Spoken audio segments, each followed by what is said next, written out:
I really wanted to speak about LS detection in the skin, the challenges and the solutions. And I just wanted to speak about the scenario where a patient who might be out there thinking about the 5% and the 95% that we've heard about so much today, if they presented with a Lynch syndrome linked lesion, the different steps that they would need to go through to get to the point where they may potentially ultimately get their germline DNA testing done. So the very first part is clinical examination. And what's interesting is that, complete disclosure, my wife is a GP.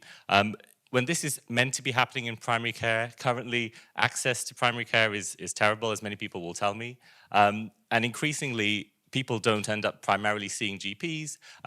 They have images that may be assessed by AIs, which are represented by that icon.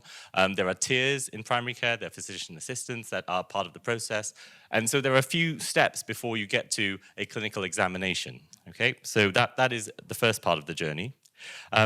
Beyond that, there is the next step of actually biopsying these skin lesions, and I'll say a bit about why that's important.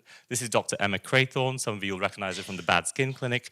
She is a Mohs consultant surgeon that trained with me in Newcastle only 10 years ago, and now you will see her on TV in the evening. So if you want to get a skin biopsy, you go through a process where, say, a plastic surgeon or a dermatologist might sample that particular skin lesion.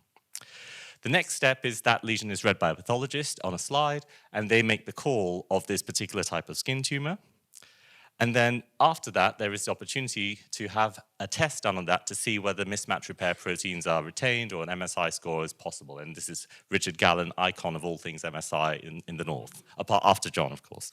And then finally, there is the opportunity to have a germline DNA test. And this is where we partner with genetics. And if you look at this chain, I mean, these are some of the nicest people you will meet. This is a generic NIHR image, of course. But at every point, there is a decision-making step, and there's opportunity for a person with a potential diagnosis to actually not get that decision made, such that they go on to the next part of that chain.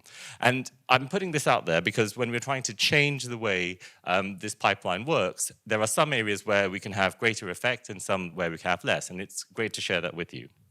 So in terms of the clinical appearance, you need to know that the skin lesions linked with Lynch syndrome that Georgie was just speaking about, where there's about a 1 in 5 chance that you could have an underlying germline change, are really quite subtle or small and don't often look very exciting.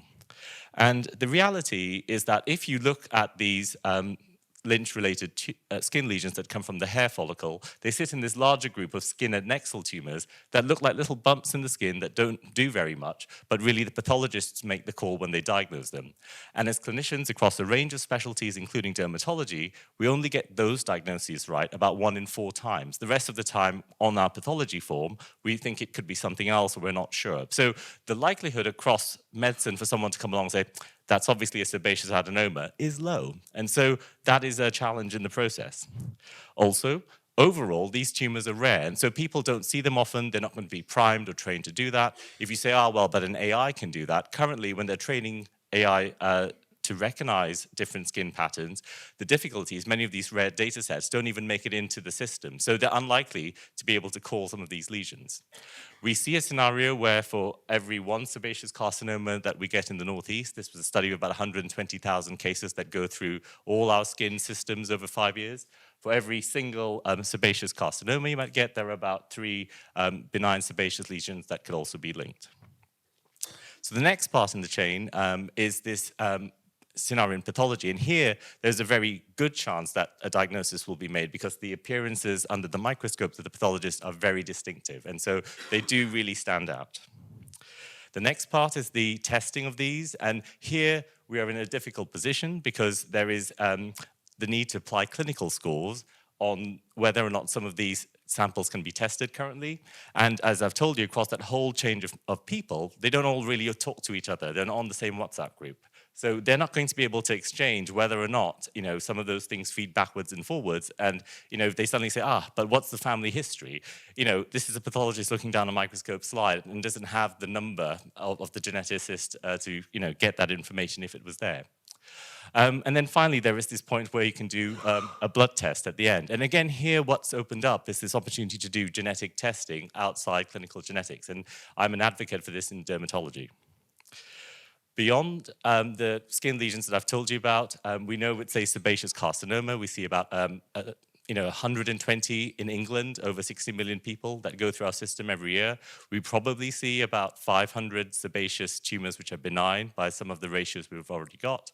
But in terms of these skin cancers, as a country, we probably see about 60,000 of them. So none of these are tested or scored for, and we don't currently have a mechanism to even work towards establishing how we might screen for these. So there are, certain places where you can see why we can't easily pick up everyone. Now, in terms of where we could make a difference, I think the pathologists are a really important group to target, and in partnership with Kevin Monaghan, John Byrne, and many others in this room and beyond, we've been keen to try to advocate for testing to happen without the need for so many of these barriers on some of these samples. And just to spotlight art and pathology, this is a drawing by a 17-year-old called, her name was on my bit here, which is not seen up there, Mads Heritage, who drew that, and it's part of a drive to make pathologists more visible and present in our societal discourse. We have, in partnership with pathologists, highlighted that across the country, you can have the likelihood of having a test on your sebaceous tumor at different levels, depending on which part of our postcode you live in. So it's a real postcode lottery in that regard. And we were fortunate to challenge the existing limited data that was out there in this call to arms recently in a prominent journal, such that we are now then using that to go to different places like the Royal College of Pathologists to say, look, we need to now change the way we do this for some of these rare cancers. The final thing I wanted to say was, in terms of the opportunity to do genetic testing outside clinical genetics, there is this opportunity with the increase in genomic literacy outside clinical genetics to get people who see patients with conditions in the skin that are linked to Lynch to offer a genetic test. Now, we know this already happens in gastroenterology and in gynecology very nicely, but in terms of dermatology, we're fortunate that the British Association of Dermatologists are listening in this regard. They are keen to realize and deliver a scenario where education and training can support individuals who will be seeing these patients to be able to offer these tests. So I hope I've planted some seeds, raised some concerns, and also got you to think about where we could try to take things forward. And hopefully in partnership, we can think about clever ways to improve the way this aspect, the skin, is looked at, and an opportunity to detect the remaining 95%. Thanks very much.